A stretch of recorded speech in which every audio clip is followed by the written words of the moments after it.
Hi everyone, my name is Artyom. I'm research resident from Non-Extractive Architecture, and we are streaming live from V-A-C Zattere from Venice, Italy.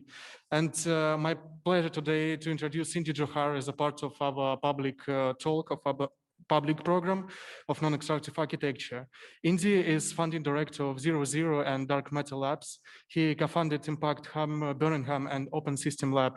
He is a thought leader in a system change, the future of urban infrastructure finance, outcome-based investment, and the future of governance. Thanks for joining us today. I'm really excited about this lecture and further discussion. And if you have any questions or statements, please write on Zoom chat. And I'm passing the microphone to Indy. Thank you. Thank you very much. Firstly, I want to start by saying I'm gutted I'm not there with you. It was actually one of the first invitations I really wanted to go to, but hopefully soon. I was intrigued, and the reason why I wanted to do this as a talk, one, I was intrigued by actually this idea of non-extractive architecture. I think it's a very critical and useful and a powerful invitation. I want to talk about this by taking a step back though. In the word non-extractive architecture, there is an idea of somebody that does the extraction. In an idea of non-extractive architecture, there is something which is being extracted from. There is a structuring of a relationship. And the second part is that there's structuring of an idea of architecture or the construction of that context. I want to sort of share a hypothesis that I think one of the big fundamental transitions we're in the midst of is a transition in how we perceive ourselves and our relationship with the world. One is how we perceive ourselves. All architects, can be, whether it's Le Corbusier or before, you could argue that every architect has kind of been part of reimagining how we perceive the human and thereby the allegory of how we perceive the world around us. And I would say how we perceive ourselves is fundamentally being challenged. The science of it is already incredibly there. So the idea of the human as the object, or whether the human as the object machine, the human as the perfect, the Vitruvian man, where human sits in the perfect circle in the square, or the human as a kind of as a bad robot. These are kind of caricatures of kind of imagining theories of humanity around the idea of objecthood, objects and subjects. And in that way of seeing the world, what becomes very clear, I think, is that that idea of objecthood is fundamentally being challenged by physics and the science around us. It is very clear that, for example, our human capacity is fundamentally epigenetically linked to the context and environment around us. It is very clear that in terms of actually our brain, our kind of is a social function, not an individual function of biological matter in our head. It is very clear that the biology of our, even our capacity to think is fundamentally interconnected with our gut. So, and it's also very clear that actually systemically, we are a multitude of organisms, both in terms of personality and other behaviors. So the singular idea of us as an individual is, I think, an anathema that is actually problematic. We are they. We live in plurality. And that pronoun of us being in they, I think, is a really critical issue, because we live in both psychological, organism form, but also in terms of actually our cognitive capacities. We live in a theory of plurality. And I think why that's critical is that, and that goes much deeper, that plurality then also tangles with whether you can look at quantum physics, for example, which talks about the great entanglement, where space-time is actually just the implied order of the world. You start to realize gravity, let's use gravity. Gravity there's a very interesting theory which says gravity is an implied force of the entanglement, the great entanglement, i.e., the reason why object and matter comes together is because effectively at the quantum level, everything is entangled. So what that starts to say is that the kind of our theories of separation, of which architecture is a kind of a manifest idea of how we separate our relationship and separate ourselves into individuals, separate the world through actually discreteness, is I think one of the challenges, one of the things that is being fundamentally challenged. If we move on from that, if we say, okay, there's an interesting question about reimagining our relationship with the world and recognizing our interdependence, and that interdependence operates at every level of sovereignty. A nation state is not defined increasingly by its geography, it's defined by its interdependent flows. We're doing a piece of work looking at Northern Macedonia's 20-year transition. It becomes very clear one of the big things we need to do is recognize it through that lens. Secondly, if you look at a piece of architecture, it is not the drawing of the building, but the drawing of the ecosystems. It's a knot of systems in space and time. Yet our drawings are focused on the definition of the object, not actually manifesting the ecosystems that actually are in space and time. That means from maintenance all the way through to the microbiomes that we support to live inside our house, which have been largely lacerated. So how we perceive ourselves is actually manifesting in every one of those domains. The second part of this conversation for me is how we relate to the world. I think the modern theory of architecture is very closely attributed to ideas of ownership, whether it's state ownership, individual ownership, or other forms of ownership. And the question is whether ownership is an extension of servitude and enslavement. And I would argue that actually our theory of how we relate to the world, whether it's with individuals or with land and other forms, has been a theory of enslavement. We enslave land to our utilization. Soil takes thousands and thousands of years to make. Yet we construct a piece of architecture which actually takes that architecture and drives its utility to one entity or one being. How do we have a new relationship with environment? If we enslave land to the utility of one person, that could be the farmer, that could be anyone, that could be how even a forest is interpreted in its value of timber, not in all the other flora and fauna species that actually build the micro-diverse infrastructure for our living. And that's because effectively our accounting systems and our mechanisms, how we account and contract the world, have fundamentally been created to avoid any form of avoid and ignore externalities and the relationships of those spillover effects. So if we look at it from that lens, I would argue that what we've created is the way we've coded the world around us through various forms of contracts and infrastructures are largely forms of contracting, are largely forms of mechanisms of control. Your employment contracts are a mechanism of control, a mechanism of enslavement. You're not allowed to slave, you're not allowed to have free speech in an employment contract. You don't have the freedom of free speech. Actually, our theory of employment is that of servitude. So whether it's from ownership or whether it's from employment, I think we've constructed a world which is based on a form of command and control in our relationship to a human-centric thesis of command and control. And that manifests in our accounting standards, that manifests in every aspect of our thinking. And the reason why I put this forward is that I would say, as a result of that way of seeing the world, we're now living in a moment which is fundamentally climate change is a symptom of the failure. Climate change is a symptom. The real failure is a failure for us to be able to govern ourselves in which we actually do not self-terminate us. We have created a situation where our relationship with the world is actually self-terminating humanity.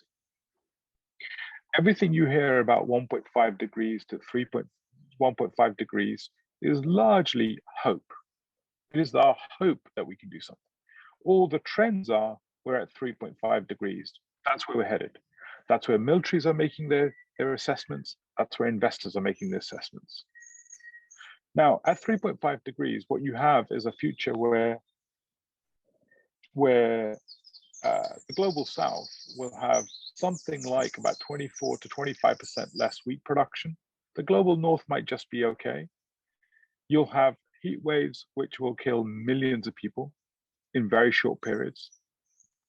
So what we've got is a situation where we actually created a condition where the environment, our contractual relationships, so when you buy something or you create waste, actually unpriced in the system. CO2 is largely unpriced in the system.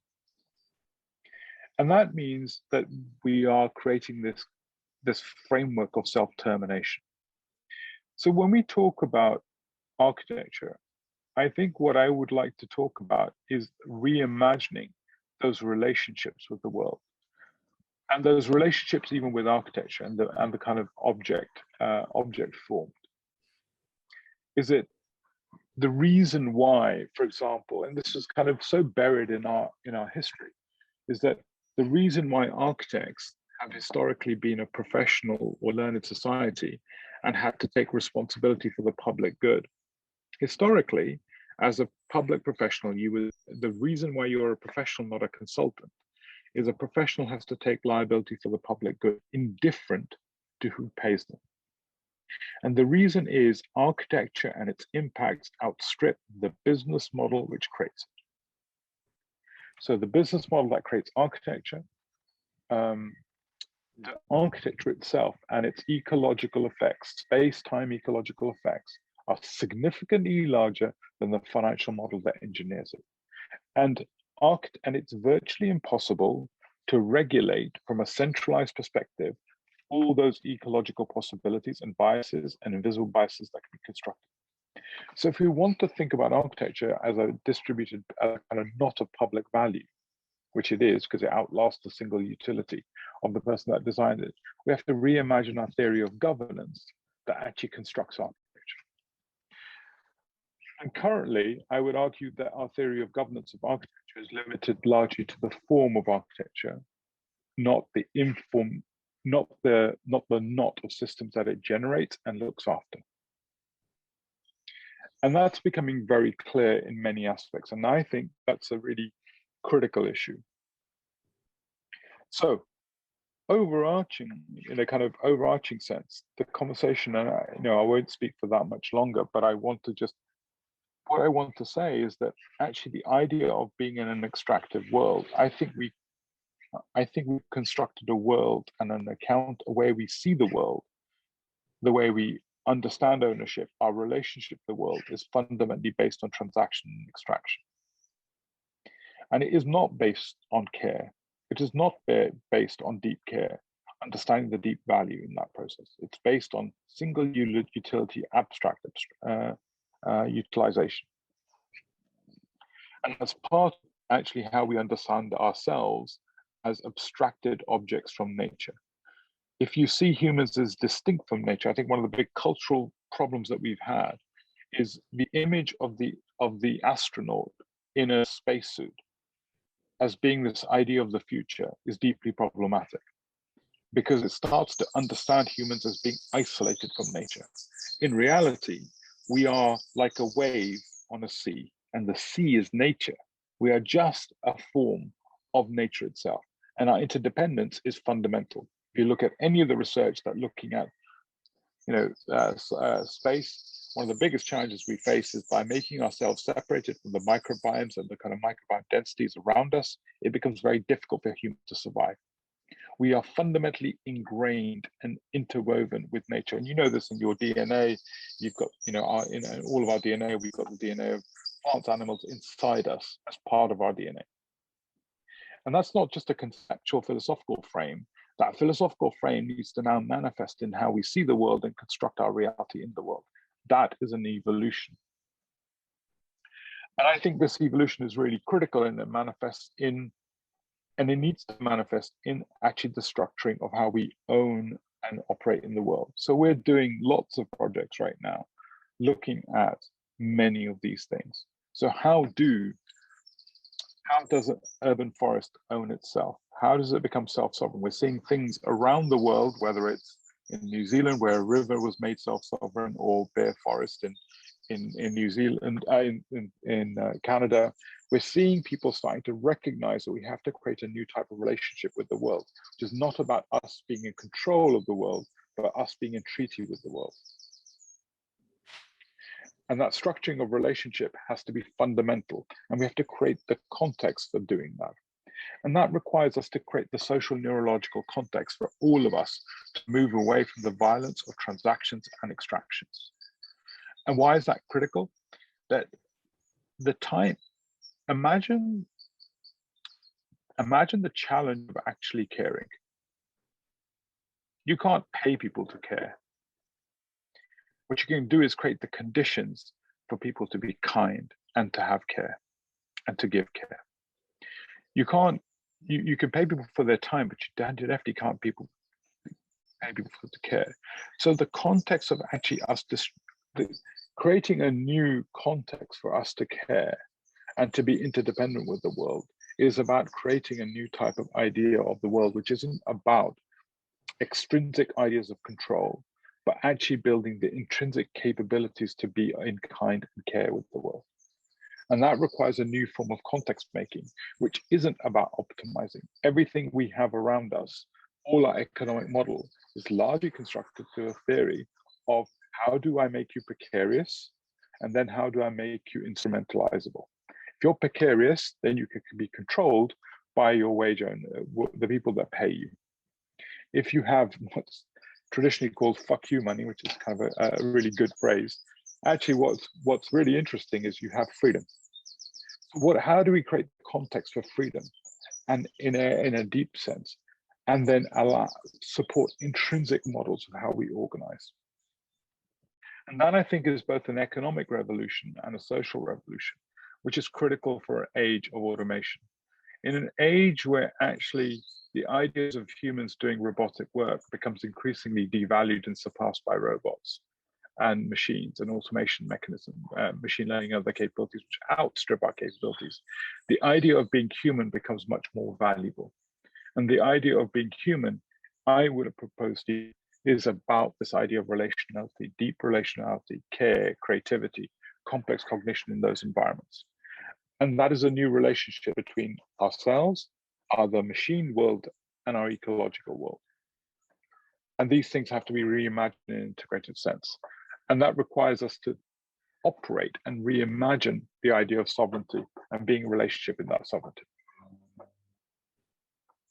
So I suppose for this sort of conversation, I wanted to sort of talk about, if we want to imagine the architecture of the future, we have to start to talk about how we create the conditions in a fundamentally different way.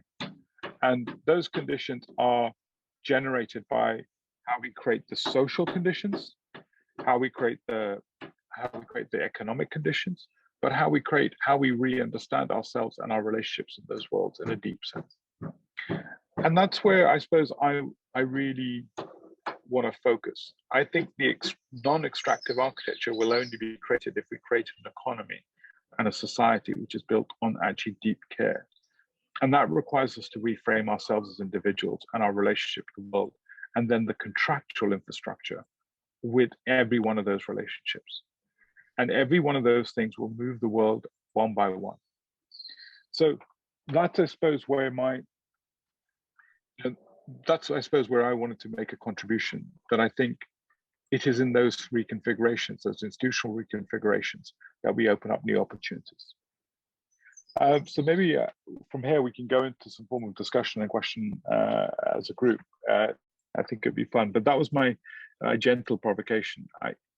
And it's based on, actually we're doing a lot of work around this. Like we're looking at the free house, the new idea of a self-sovereign house. We're looking at how does the house exist as a, how is it funded in a different way using smart perpetual bonds? How is it governed as a self-sovereign trust? How does it actually build, or how is it optimized for maximizing its ecological integrity, building ecological integrity and biointegrity into the system? and it optimizes fundamentally differently. So I think there's some really interesting experiments that this is coming off the back of. But today, I just suppose I wanted to embrace the kind of philosophical challenge that you're setting down, which I think is a different way of seeing the world and structuring our relationship with it. So thank you.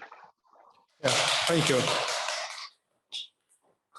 Yeah, and to start this conversation, I want to continue the topic of this kind of reimagination of relationship. And the question is about like existing organization and institution that we already have. Very pretty isolated in the bubbles. Academia, speculative institution like business or policymakers, they have like pretty own language. And thus this kind of reshaping the relationship, this kind of boring revolution required a new type of institution, or we need to work and we should develop a connection between existing bubbles and set up the language of communication. Yeah, to sum up, the question is new institution or bridges between existing isolated organization? Yeah, no, it's a really good question. I think it's a multi-point answer. I think one, it's about how do we create the cultural movements to re-perceive ourselves. So I think the one, it's not just about bridging, but it's actually I think there's deep cultural work to be done that allows us to reimagine ourselves as human beings. And I think that's going to be really critical work. I think second things is stuff like language, how our language frameworks are, in a way, most English, for example, is full of, English itself is largely full of nouns. Yet actually, if you want to talk about this world, this is a word, the words that we need to look for are much more what I would say verbs. We need to shift from a language of objects to a language of verbs. So actually, what are the kind of underlying syntaxes and structures that we need to build, both at a cultural perception level, but also at a language level? And then you're absolutely also right. How do we bridge these concepts? And from our perspective, we're working at many of those levels. So I think it's really important for people to viscerally see these futures, like this idea of a self-sovereign house. At the same time, using the house to not, we're, in our design teams, we've got lawyers, we've got coders. We're looking at effectively how do you reconstruct the relationships as well, using either, whether it's new forms of contracts or new forms of relationships with the world, and new forms of accountabilities in those systems. So for me, it's, traditionally architects would focus on the material relationship. And I think what we're more interested in is the knot of both the contractual and the material relationship as an integrated form. And these things live in coexistence rather than trying to see them in separation. So I would say we have to work in the entanglement, and the problem of architecture trying to define itself as purely the design of the object is part of the problem. Whereas if you work in the entanglement of both policy, finance, regulation, all the way through to material provenance and other things, that is design. And it's in the entanglement, I think, that new value is created, but also new interpretations of those relationships. So for example, imagine you didn't ever own materials, but they were part of a trust, which would always recycle them. So every material use, what you were always trading was the right to use that material. And that's fundamentally a different way of perceiving and operating in the world. And that right to use transcends us. And that builds a whole new value chain, supply chain, but also a new type of relationship, which isn't about ownership, which is about fundamentally stewardship of those materials. What if that material was able to demand, actually look after me? What if that was the intent of the table that I'm sitting on? Please look after me. Right. Yeah. What new types of relationships does that open up, and what types of frameworks does that open up? And that's where I think I'm very interested. Yeah, and we also have raised hands in our Zoom chat. Joseph. Yeah, I'll let Elisa go first. I think Elisa wanted to ask a question, then I'll follow up. Okay.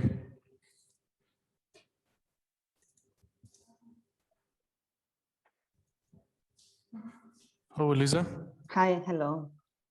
I just wanted also to thank you so much for this amazing contribution. I think it's super inspiring and very urgent to rethink matter in this way, because I think I can see in what you're saying that there's the need to really rethink not only the way in which we do architecture, but matter itself. And in fact, like also the Artyom question related to language, I think is really important, because language has granted too much power, I guess, and we have also to rethink that language. And also this idea that we live in a system that is based on this representationalism.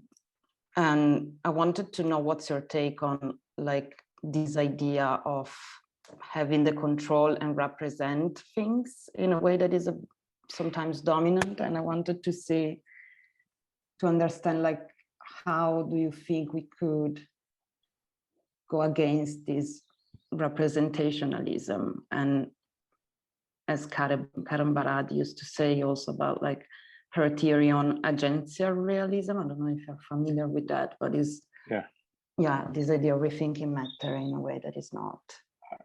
I think it's a beautiful question, and thank you for raising it, but also thank you for your thinking about this issue as well. I think you're right. Representationalism in every sense is a mechanism to support abstraction, legitimate abstraction. And in a way, there is a fundamental question where in a complex emergent world, does representation ever work? And that can be representation through the map, or it can be representation through parliament. And one of the kind of interesting questions that it throws up to us is what if the kind of theory of making has to be fundamentally civic? It has to be in relationship with, not to be in representation by or for. And that opens up a fundamentally different way of idea of to be in relationship with, to be in craft with, to be in didactic kind of evolution with, and to be in that deliberative landscape with that change. And I think increasingly in a complex emergent world, I think that context of change cannot be abstracted through representation. And that challenges our theory of how we make and construct in fundamentally different ways. There are new capacities that can be made at an abstracted level, which can actually support and enable craft. But fundamentally, I think we have to talk about actually a new theory of craft in that theory, in a relational world. And that challenges us as practitioners, right? So the reason why we called ourselves, right at the beginning, 00 was because, 00 is what you name in Germany, for example, all the toilets and the infrastructure is 00. And what was really important is that there you're trying to create the platform for people's creativity. It means that actually innovation in an architectural studio is not the head of the studio, but actually is the front person who's designing, whether it's the toilets or whether it's actually the corridors. So the role and theory of command and control, which historically has been the kind of leader of a studio will draw a sketch and everyone else will follow through, has to be fundamentally about learning and building the learning capacity of a studio at the back end, and the innovation has to be at the front end. And that means a fundamentally different relationship, which isn't about command and control, which is learning and iterative capabilities. So I think the kind of moving into this economy of beyond representation to a civic and craft economy fundamentally requires a different practice capability, and in it a different theory of what a practice is in that sense. And that has so many different questions behind it. Like, most of our command and control theories are based on controlling risk. So our contractual infrastructure is around predicating, I want this and you deliver this. It doesn't have a mechanism of actually how do we organically handle risk in a different format. So all of these things have to be run. And I'm not saying this from a philosophical position. When we did WikiHouse open source housing, it was very clear one of the biggest challenges was actually how we innovate on the quality assurance mechanisms. So if you want distributed, decentralized design, you have to reimagine a new form of accountability around that design capability, which isn't centralized and isn't underwritten. Because if you underwrite quality control at the center, you de facto turn it into a command and control mechanism. So I think it's a very elegant point, and I think this point has systemic effects when you follow it through. Thank you so much. Yeah, I think it opens up to many questions, as you said, but So interesting to see on a practical level how all these theories that are aiming to rethink matter can take place in the reality in which we live in. So it's really interesting to have this conversation with you. No, you know, let me also be honest. It's not that we know all this stuff, right? So I'm very interested right now in this kind of new materiality where we start to have a new relationship with things. What does that really mean in that, you know, what is it, how do we really manifest that? So yeah, no, I really appreciate this conversation in that sense. Thank you. Thanks. And also continue a question about this relationship. The implementation and reshaping this relationship requires kind of new testing background, testing policy cycle in control environments. The question is where and in what place we can do regulatory experiments to evaluate the outcome. The question is also related because you wrote some and critique about sandboxes as a testing environment and suggest to use like a greenhouse instead of sandboxes. Can you also elaborate what do you mean? Like, is greenhouse a still sandbox? And what kind of test environment we should use? Because still all of our project staying like pretty speculation in a speculation level, and we need this kind of testing before implementation. Yeah, no, look, I would say that in a complex emergent world, the question is less and less about testing environments, but actually more and more about the quality of governance of how you craft prototypes or examples in the world. And it's the governance of the institution that's building it and prototyping it that's more critical than the object itself. Because we are living in a world which is driven by innovation. I don't mean that by kind of funky innovation. I mean that in the construction of new value and the construction of new risk. And it's impossible for anyone to ex ante predict what is going to be good and what is going to be bad. So what you have to thereby create is a new documentative behavior. So the reason why we end up writing a lot on provocations at dark matter is because we want to be declarative about a lot of our thinking to invite critique and didactic thinking around all of our work. And I think that becomes very, very critical. So we have to rebuild accountability of how we do work. How do we openly document it? How do we do open learning around that? How do we actually make transparent results? How do we continuously iterate the work? The work has to be variable and manageable and hackable and iteratable in fundamental formats. So I think that requires us to build stuff in fundamentally different ways, as well as operate our own governance in smarter ways. And what we're seeing is that's the way we're really starting to operationalize this. Yes, regulatory sandboxes are useful because sometimes you do need, actually, most of our regulatory frameworks are pretty old world, and you do need mechanisms of going beyond them, bypassing them, changing them, evolving them to create some of these new conditions. So I think they're a kind of device to create a kind of bubble space to allow certain variations to occur, which will otherwise not be supported. And yes, we do work with them. We're working with them in food systems around the world. The reason why we talk about not just regulatory and not just a sandbox is that we think it's important to provide the right nutritions and discourse as well into the framework. It's not sufficient just to remove the regulation, but it's also critical to provide the right nutrients of discourse and didactic relationships, but also the resource capabilities around that to be able to ensure those environments can grow good, healthy propositions into the future, into all those things. I hope that helps. Yeah. Yeah, Joseph raised hand. Sure. Hi.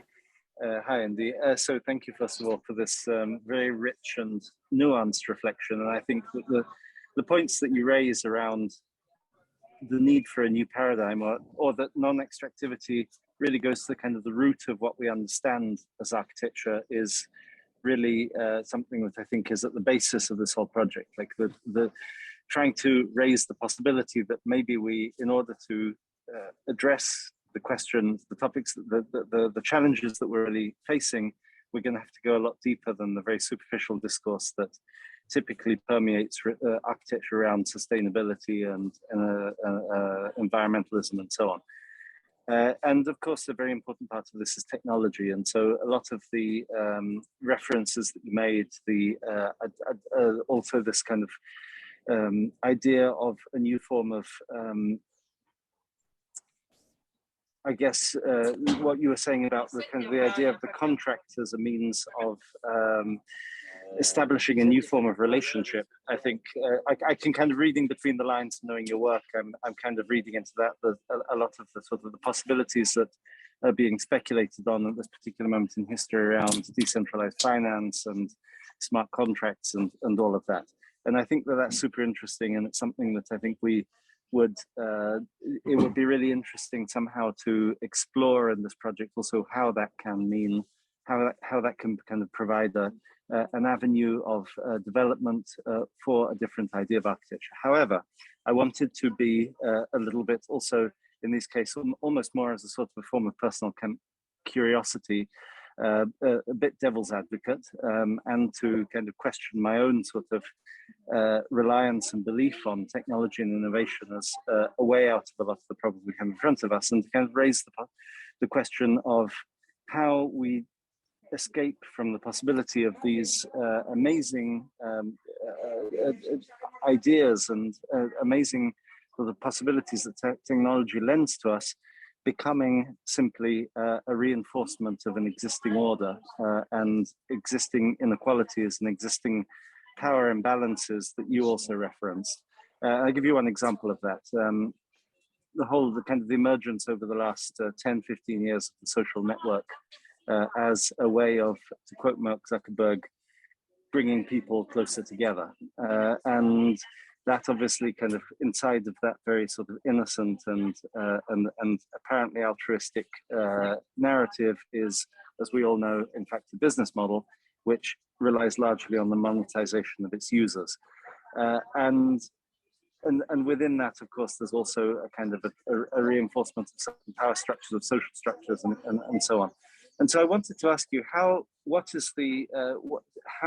do you, because reflecting on these things, like the idea of a sovereign house and so on, what do you think will be the sort of the critical point at which these new ways of being together are somehow leave behind the history of subjugation and of exploitation that technology often ends up reinforcing? Technology is a means of establishing dominance and of projecting power rather than bringing equality. And I realize that it's a completely unreasonable existential question, but I'd really love to hear your thoughts on this as somebody who really, I think possibly more than anybody, has reflected on this in the space of architecture and design.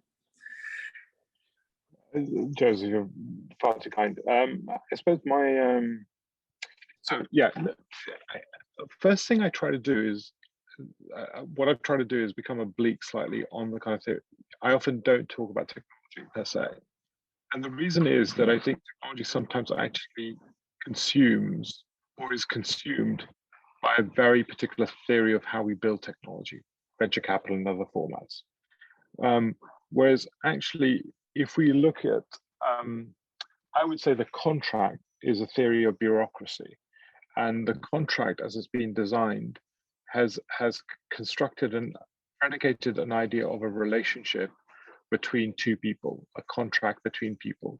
And the limitation of the contract theory has been the limitations of how many people can be contracted by it, and the efficacy of actually how can you organize, not only organize the contract, but also organize the transference of value and various other things and transaction costs of doing so. So I think the contract as a piece of thinking has had certain limitations. Now, a contract in the 21st century has the capacity to be a contract between many to many people, thousands of people. That changes the economy of value sharing in a way that was historically not possible. Secondly, the contract starts to actually not only have to be fixed, but it can be parametric. So it doesn't have to be fixed and unitary systems. It could be parametric contingent systems. So it creates the possibility space of a contract is massively escalated. And it also allows for contingency in that framework. Thirdly, the idea of how we, who are parties to the contract has been expanded to include non-humans, future humans, and other relationships can be constructed in a way that we've not historically been able to construct. So I think I suppose I've historically looked at that not through the lens of, yes, you can use a blockchain, yes, you can use some form of machine systems, yes, you can use some form of new classification theory to be able to build parametric capabilities, all that sort of things. What I've been looking at is, yes, we've got people that are doing some of that, and yes, we are doing those things. But what I'm actually trying to look at is the new civic utility that is made viable as a result of that. You know, some of you may have seen the work we've done looking at the High Line. You know, the High Line would have paid for itself in 10 months if you just took 10% of the land value uplift attributable to the High Line. It would have paid for itself for 10 months. So an idea of a new civic economy emerging, which allows for a many-to-many relationships of value, fundamentally starts to open up a new domain of how we share and contribute value in a way that's historically not been possible. It was possible, churches did that, but in the last 20, well, I would say 50 years, it's been the non-efficient way of organizing. And I think we're seeing a new model of organizing emerge as a result of that. So for me, it's not about the technology, but a new structuring of relationships and the efficacies of doing that. At the same time, I'm not naive to say that actually these technologies can be used to create asymmetric relationships of power. So often, I think what we have to start to do is, this is why I say that the shift is not just these sort of technologies, the shift is as much a cultural perception of our relationship to the world. So like all transitions, these are transitions of how we perceive ourselves and our relationship to the world, as well as the institutions and the frameworks that in our way that structure those relationships, and then the material and organizational biomaterial infrastructures which actually we give form to in those relationships. And I think these things are shifting simultaneously, and I think that shift is pretty significant. So, but this is where it requires us to think about this in different formats. It requires us to see ourselves not in competition and divisible in individual agents, but to recognize actually new models of interdependence and sovereignty, which is not a function of our isolationism, but our interdependence. Our identity is a function of our interdependence, not as a kind of innate right. So all these conceptual frames have to start to become varied and evolved in order to be able to open up these frameworks of seeing. And yeah, you're absolutely right. These aren't nirvanas, but these are expressions. But I think my gut feeling is that many of these things, if we can build a movement through them and the infrastructure of this, I think there can be a greater just emancipation and a just capacity for freedom in a way that we've largely ignored. And I would say, you know, I've used the word freedom, I think, twice in this conversation. And I think the freedom I'm interested in is not the freedom to escape, because that would, you know, most of our freedoms that we talk about in this world are a freedom to escape. And that would directly imply that what are you escaping from? You're escaping from a trap, a prison in the system. The system is a prison to which you're predicating a privilege of escape. Whereas I think we have to talk about freedom as the freedom to care, to freedom to be in relationship to. And I think that's a different type of theory of freedom, which I think is about a new ennoblement of what it means to be human, as opposed to a theory of control and against which freedom sits as a mechanism to escape. So I think all these things come together, and Joseph, you probably know, like this is some of the thinking I've been doing to sort of almost set, like, I think there's moments to almost rewrite some of these structural manifestos that we see ourselves in. I think the moment exists to reframe these things, and the reframing can't come from architecture alone in an object-oriented sense. It has to come from a deep relationship and reimagination of our relationship with the world, and thereby a new form of theory of what it means to construct things in the world. But yeah, Joseph, you know all this stuff anyway, but just living life. Yeah. Anyone else? Yeah, any more questions from? Okay, I can ask question. Also continue the topic of contracts. he did a great job with like Highline and showed like the new way of land ownership. But I know like currently you're working with like material registry and research of like building passport, material passports. And can you elaborate more how you understand what is like material passport and what could be a new ownership of building components or building materials? Yeah, I mean, this is what I was mentioning previously about actually what is our relationship to materials, and do we ever actually own the materials, or are we merely stewards of that material in a part of its life? And what does that do to the kind of theory of our relationship? You know, the house in that framework is an assemblage of these affordances offered by these materials, and we are custodians of that period to which those materials are with us. That does quite a different relationship, but that requires a different theory of actually how we register these materials, how do we build accountability to this infrastructure, how do we actually trade or transact or share the use of these materials in really different formats. That requires a different kind of idea, which goes away from ownership and trading of rights to the full destruction or the waste of those materials. It requires a new multidimensional accountability, not only between the uses, but the perpetual value of that material, which is persistent in a different way.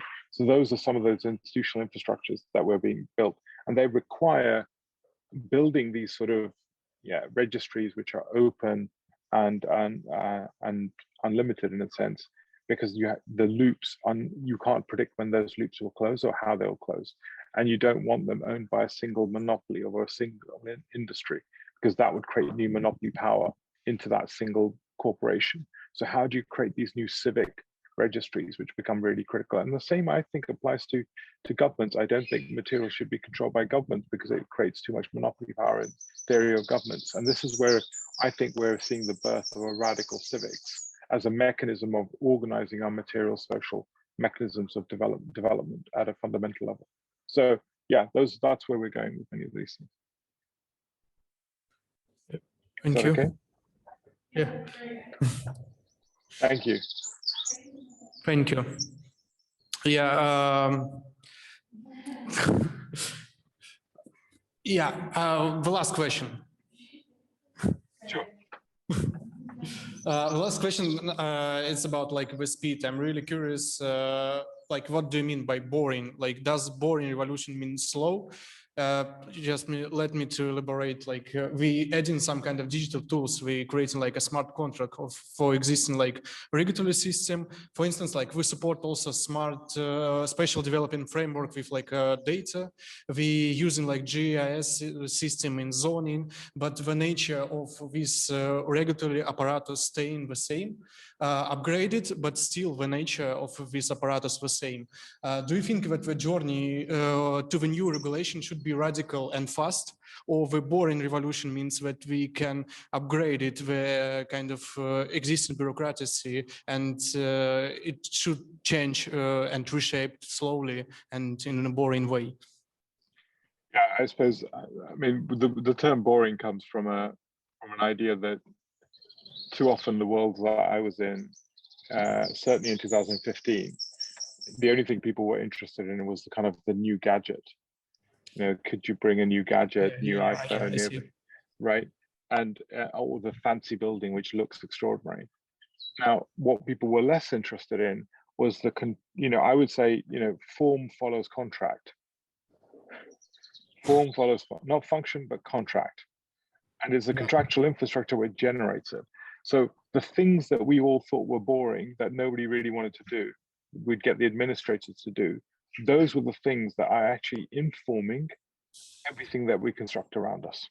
And it was an idea to shift people's attention from the landscape that they're looking at, to say, look, it is the contractual framework that creates the form, not the other way. And every contract constructs that. And if you want to innovate structurally, not innovate at the level of a single project, if you can change those parametrics of relationships, the structures of those relationships, you will change the landscape of how we operate in the world. So that's where it doesn't predicate speed, fast or slow. I think things need to be fast right now. we'll see large-scale transformations all the way from accounting standards to ownership models. All these things will evolve. Identity systems, price of carbon, all of these things are fundamentally out of kilter right now, and they need to be reimagined in really different ways.